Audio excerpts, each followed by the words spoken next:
Unbiased History of Rome 2, the Roman Monarchy. Let's go. If you want to go see bonus content, go over to our Patreon, links in the description box down below. And of course, go over to the content creators page to go see bonus content from them as well.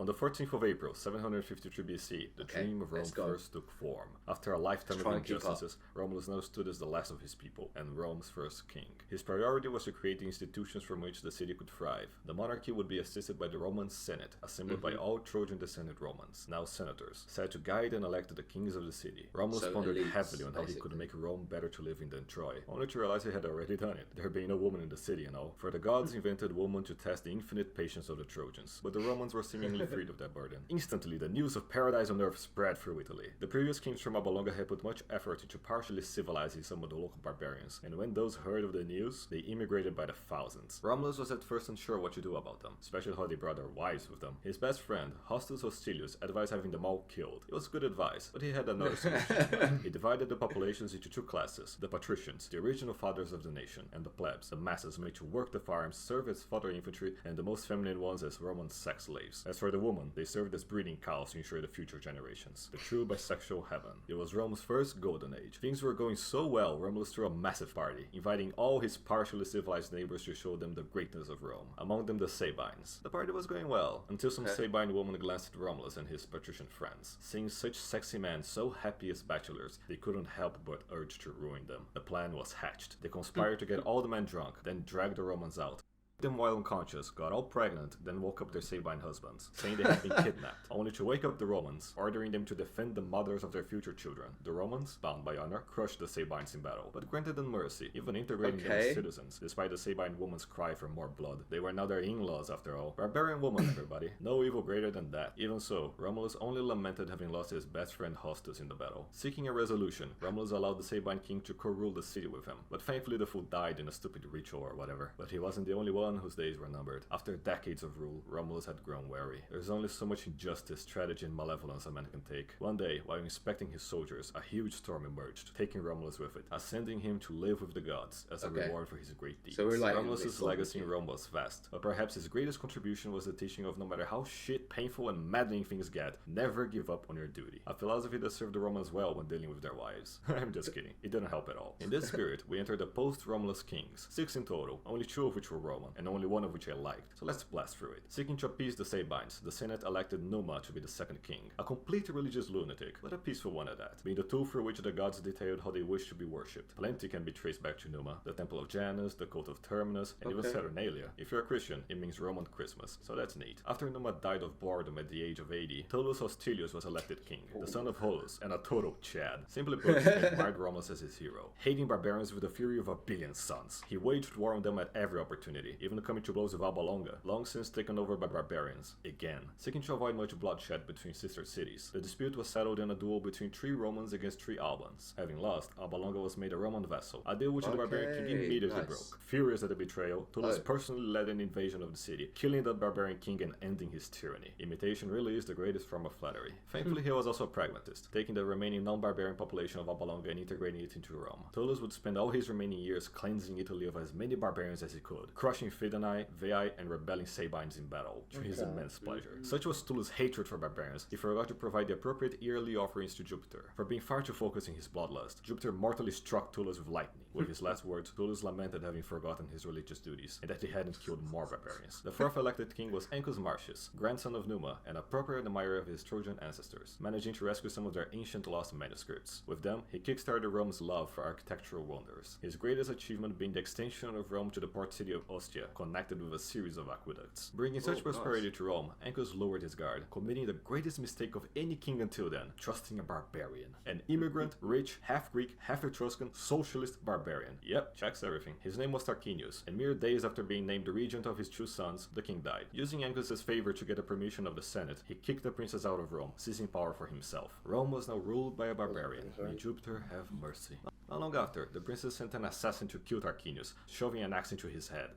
Trotsky style. A socialist death to a socialist rat. Shame that his barbarian wife was there when it happened, covering the situation for long enough until her relative Servius Tullius took over. Now, it could have been much worse, as Servius Tullius was secretly one of those barbarians who had been forcefully civilized by then. His such proved to the Roman people that at least some barbarians were able to repent. As king, he conducted a census of the city, assigning taxes and positions more fairly, actively defending the city from actual barbarians, personally invented the concept of a sentry, and later on building the Servian walls, further protecting the people. So concerned was Servius to live up to the Roman standards of a king that he did everything in his power to secure prosperity, even giving his daughters in marriage to Tarquinius' sons. Tarquinius the Younger, later known as Superbus, and Tullia Minor, a basic cunt. Both being the unrepentant barbarians that they were, they murdered their spouses, got married, and started plotting to usurp the king. Hearing about the rumors about Superbus and Tullia, Servius went to the Senate, finding Superbus sitting at the throne. He had Servius seized by his bribed plebs, murdering the king and throwing his body out to the stairs and into the streets, where his own daughter trampled over his corpse, unlawfully proclaiming Superbus the new king of Rome. Now you believe what I said about barbarian woman? This trope isn't going anywhere. So now we have Superbus seizing power by force, ruling with an iron fist, purging those who question him, using indiscriminate violence and oppression on innocents, you know, barbarian stuff. Fast forward enough years, and Superbus used Rome's strength to claim leadership of the Barbarian Latin League, using their combined armies in a campaign against other barbarians, in an effort to make Romans forget that he is one himself. After endless battles for no good goal, the Romans were just sick of it all. 3 generations of barbarian rule will do that for you. Yeah, Servius was okay, I know, but the people yearned for true Romans to retake power. In their infinite patience, the patricians played along, until this happened. This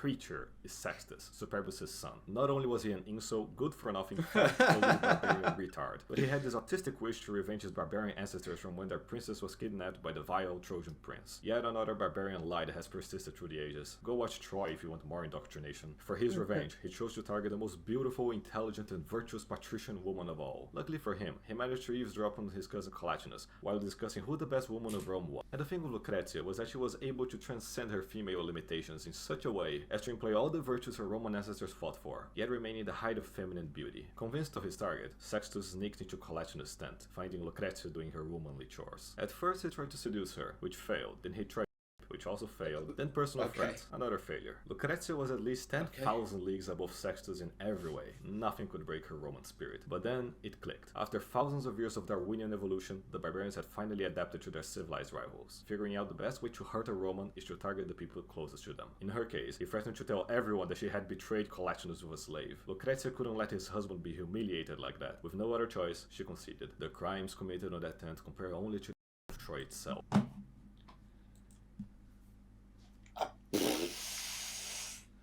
So I'm gonna say you've done it anyway, so you might as well do it with someone better.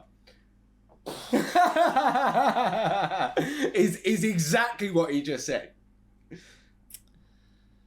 Obviously, this is biased, even though it's the unbiased history. But that bit was. I don't know what's real and what's not. I don't know if I like it.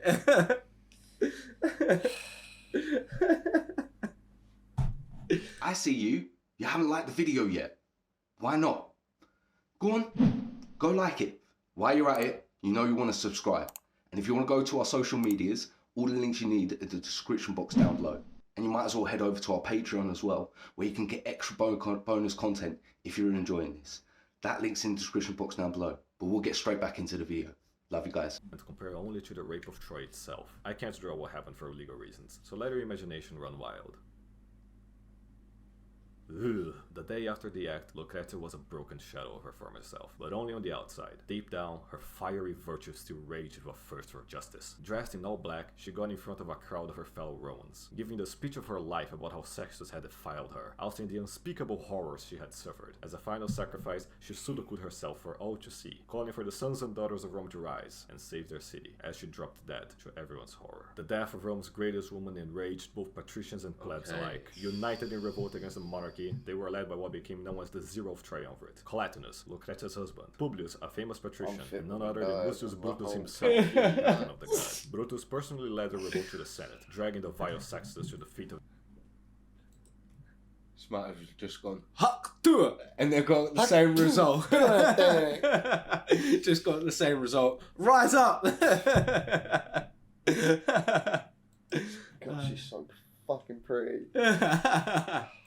of the senators. telling them of the rape of Lucretia, the indignation of the people, and how the monarchy had been destroyed by barbarians. After years of concealed disgust, the senators unanimously agreed, proclaiming the end of the monarchy and the death penalty for the barbarian royal family. Now lacking a governing system, Brutus and the senators wisely agreed Romulus's wishes would be best fulfilled if Rome were to be led by meritocratic selection of patricians. And so the Roman Republic was born, the first and best democratic institution in history, led by the first two elected consuls, Brutus and Collatinus. Once news of the revolt reached Superbus, his army instantly defected, marching back home to join the Republic. Desperate to retain power, Superbus sent spies to Rome, disguised as ambassadors. They approached the senators, trying to bribe them for support, but the patricians denied their advances, reporting them immediately for bribery. Some barbarians say Brutus' own sons accepted the bribes, as if. Barbarian lies permeate society no matter the era. Now truly desperate, Superbus let his barbarity completely take him over, riding north to the Etruscan lands, promising the local hordes that if they followed him they would loot the greatest city on earth. Amassing a huge barbarian force, Superbus marched on Rome. Seeing the scale of the threat, Brutus wondered if Collatinus, being part barbarian, would come to betray the Republic. Recognizing his own weakness, Collatinus abdicated, going into exile, and having Publius take over from him as consul. At the Battle of Silva Arcia, Superbus' barbarian horde clashed against the Romans, their overwhelming numbers causing many casualties. Brutus, leading from the front, slaughtered countless savages, but being overwhelmed nonetheless. Seeing their commander sacrifice himself for Rome, the Romans pushed back, eventually routing the hordes and claiming victory. Superbus managed to escape, fleeing to the Latin League, gathering their hordes for yet another battle, only to be crushed a second time. He then fled to Cumae, where he finally died, thank the gods. Rome had once more been saved, but at the cost of some of its greatest heroes. As the consul, Publius, now Publicola, made sure to return Brutus' corpse to Rome, where they celebrated the victory with the first triumph of the Republic, proclaiming aloud Rome would never again be ruled by barbarians. Ah, if only. But all's well when it ends well, and when barbarians learn their place under the Roman boot. Next time, we'll retell the tales of the early Republic, legendary figures such as Cincinnatus, Camillus, Flavius, and Scipio. It will be fun, and oh so very bloody. I'll see you then, plebs. Ciao ciao. Okay, so we're getting into some characters that we know from then. Okay. Well, we thoroughly enjoyed it, and we hope you guys did as well. This is a very much requested video series. It's very interesting. It's different to what we usually do, and I have to bleep so much.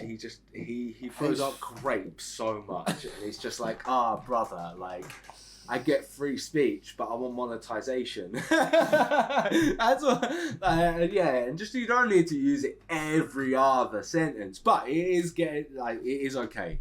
I'm adapting to it more. This one was more enjoyable. We're looking forward to it. Go over to their channel if you want to go see bonus stuff. That link's in the description box down below. If you want to see more content from us, go over to our Patreon, and of course, like, comment, subscribe, hit that notification bell. We will catch you in the next video. Yeah, we will.